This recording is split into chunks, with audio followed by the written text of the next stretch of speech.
Hello friends, Rupal food લેબમાં આપ સૌનું સ્વાગત છે। આજે આપણે બનાવીશું વરસાદમાં ખાવાની મજા આવે એવા એકદમ નવી રીતથી ક્રિસ્પી અને કુરકુરા બટાકા ડુંગળીના ભજીયા। આ ભજીયાને તમે ટોમેટો કેચઅપ, ગ્રીન ચટણી અથવા તો ચા સાથે સર્વ કરી શકો છો। ખૂબ જ ટેસ્ટી લાગે છે। તો વિડીયોને આખો જરૂરથી જોજો અને આવી સ્વાદિષ્ટ રેસીપી માટે લાઇક, શેર અને સબસ્ક્રાઈબ કરવાનું ભૂલતા નહીં। તો ચાલો બનાવી લઈએ। બટાકાના ભજીયા બનાવવા માટે અહીંયા મેં 4 મીડિયમ સાઇઝના બટાકાની છાલ કાઢી અને લઈ લીધા છે। 4 બટાકા સાથે મેં અહીંયા 2 મીડિયમ સાઇઝની ડુંગળી લીધી છે।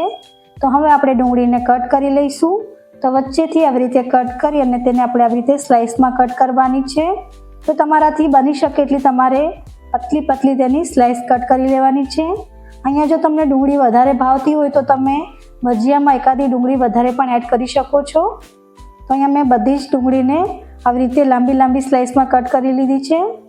હવે આપણે બટાકાને છીણી લઈશું। તો ઘરમાં રહેલી જે જાડી છીણી હોય, જેનાથી મોટું છીણ થતું હોય, તો એવી તમારે છીણી લેવાની છે અને આવી રીતે બટાકાને છીણી લઈશું। તો બટાકાનું આવી રીતે મોટું છીણ કરવાથી ભજીયા છે તે એકદમ સરસ ક્રિસ્પી બનશે।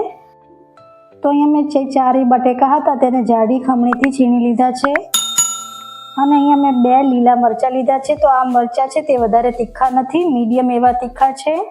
તો એને આપણે આવી રીતે કટ કરી લઈશું। તો મરચાં તમે તમારા ટેસ્ટ પ્રમાણે વધારે ઓછા કરી શકો છો। સાથે અહીંયા મેં લીલા ધાણા લીધા છે। તો ધાણાને પણ આપણે ઝીણા ઝીણા કટ કરી લઈશું। તો અડધી વાટકી જેટલા ધાણાને પણ એડ કરવાના। તો આપણી બધી જ વસ્તુ એકદમ સારી રીતે કટ થઈ અને રેડી છે। તો હવે આપણે તેને એક બાઉલમાં એડ કરી દઈશું।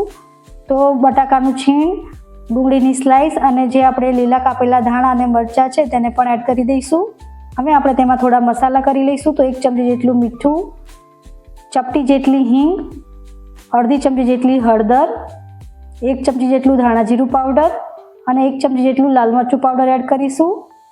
સાથે અહીંયા આપણે અડધી ચમચી જેટલો મરી પાવડર એડ કરીશું।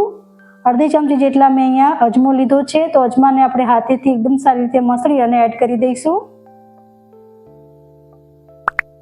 હવે આપણે તેને એકદમ સારી રીતે મિક્સ કરી લઈશું। તો પહેલાં આવી રીતે ચમચીથી મિક્સ કરવાનું અને પછી આપણે હાથેથી એકદમ સારી રીતે ચોળી અને મિક્સ કરીશું, જેથી જે આપણે ડુંગળીની સ્લાઇસ કરી છે તે બધી એકદમ સરસ અલગ થઈ જશે। તો એકદમ સારી રીતે મસળી અને તેને આપણે મિક્સ કરી લઈશું। તો અહીંયા આપણે બધી જ વસ્તુ એકદમ સારી રીતે મિક્સ થઈ ગઈ છે। હવે આપણે તેને ઢાંકી અને 5 મિનિટ માટે સાઈડમાં રાખીશું, જેથી તેમાં રહેલું પાણી છે તે અલગ પડશે। તો 5 મિનિટ જેવું આપણે તેને ઢાંકી અને રહેવા દઈશું। 5 મિનિટ જેવું થાય એટલે આપણે ચેક કરીશું। તો તમે જોઈ શકો છો કે ડુંગળી અને બટાકાના જે છીણ છે તે થોડું સોફ્ટ થઈ ગયું છે અને એને આવી રીતે દબાવો તો એમાંથી પાણી પણ નીકળે છે। તો એ આપણે પાણી કાઢવાનું નથી, રહેવા દેવાનું છે। તો હવે આપણે તેમાં લોટ ઉમેરીશું। અહીંયા હું 1 ચમચી જેટલા તલ પણ ઉમેરી દઈશ। તો તલ તમે જ્યારે બધા મસાલાઓ એડ કરો ત્યારે જ એડ કરી દેવાના, પણ મારે રહી ગયા હતા એટલે હું અત્યારે એડ કરી રહી છું। તો અહીંયા મેં અડધી વાટકી જેટલો ચણાનો લોટ અને અડધી વાટકી જેટલો ચોખાનો લોટ લીધો છે। તો પહેલાં આપણે બંનેમાંથી થોડો થોડો લોટ એડ કરીશું અને એકદમ સારી રીતે મિક્સ કરીશું। તો મિક્સ કરતા જઈશું અને આપણે તેમાં લોટ એડ કરતા જઈશું। તો અહીંયા એ વાતનું ખાસ ધ્યાન રાખવાનું છે કે આપણે અહીંયા વધારે લોટ એડ નથી કરી દેવાનો। જો અહીંયા તમે વધારે લોટ એડ કરી દઈશો ને તો તમારા ભજીયા છે તે ખાવામાં ટેસ્ટી નહીં લાગે અને એકદમ લોટ જેવા લાગશે। તો એકદમ સારી રીતે મિક્સ કરી લઈશું। તો અહીંયા મને બેટર હજી થોડું ઢીલું લાગે છે, તો હું બાકીનો જે લોટ છે તેને પણ એડ કરી દઈશ અને એકદમ સારી રીતે આપણે તેને મિક્સ કરીશું। તમારી પાસે જો ચોખાનો લોટ ના હોય તો તમે ઘરે જ ચોખાને મિક્સર જારમાં ગ્રાઇન્ડ કરી અને ચોખાનો લોટ બનાવી શકો છો। તો અહીંયા મને ટોટલ 1 વાટકી જેટલા લોટની જરૂર પડી છે અને તમે જોઈ શકો છો આપણા લોટમાં આવી રીતે બાઇન્ડિંગ આવવા લાગ્યું છે। તો એકદમ પરફેક્ટ છે। આપણે આટલો જ લોટ તેમાં ઉમેરીશું અને હવે આપણે ભજીયાને તળી લઈશું। તો એની માટે અહીંયા મેં એક કઢાઈમાં તેલ ગરમ કરવા માટે રાખી દીધું છે। થોડું બેટર નાખી અને ચેક કરી લઈશું। તેલ એકદમ સારી રીતે ગરમ છે। તો હવે આપણે તેમાં ભજીયાને એડ કરી દઈશું। તો એકવારમાં કઢાઈમાં જેટલા ભજીયા આવે એટલા તમારે એડ કરી દેવાના। ગેસની ફ્લેમને આપણે મીડિયમ રાખીશું અને મીડિયમ ફ્લેમ પર આપણે ભજીયાને તળીશું। તો શરૂઆતમાં આપણે ભજીયાને ફેરવવાની ઉતાવળ નથી કરવાની। 1 મિનિટ જેવું થાય પછી આપણે તેને આવી રીતે સાઈડ ફેરવી દઈશું। તો તમારે અહીંયા એ વાતનું ધ્યાન રાખવાનું છે કે ભજીયાને મીડિયમ ફ્લેમ પર તળવાના છે। જો તમે એકદમ સ્લો ફ્લેમ પર તળશો ને તો તમારા ભજીયા વધારે તેલ પી જશે અને બિલકુલ પણ ક્રિસ્પી નહીં બને। તો ભજીયાને તળાતા 3 થી 4 મિનિટ જેવું થઈ ગયું છે અને તમે જોઈ શકો છો ઉપરથી ભજીયાનો એકદમ સરસ ગોલ્ડન કલર આવી ગયો છે અને ભજીયા એકદમ સરસ ક્રિસ્પી પણ થઈ ગયા છે. તો હવે આપણે ગરમ ગરમ ભજીયાને જારામાં કાઢી લઈશું અને આવી જ રીતે જે બીજા ભજીયા છે તેને પણ આપણે તળી લઈશું. સાથે આપણે ભજીયા સાથે સર્વ કરવા માટે મરચાંને પણ તળી લઈશું.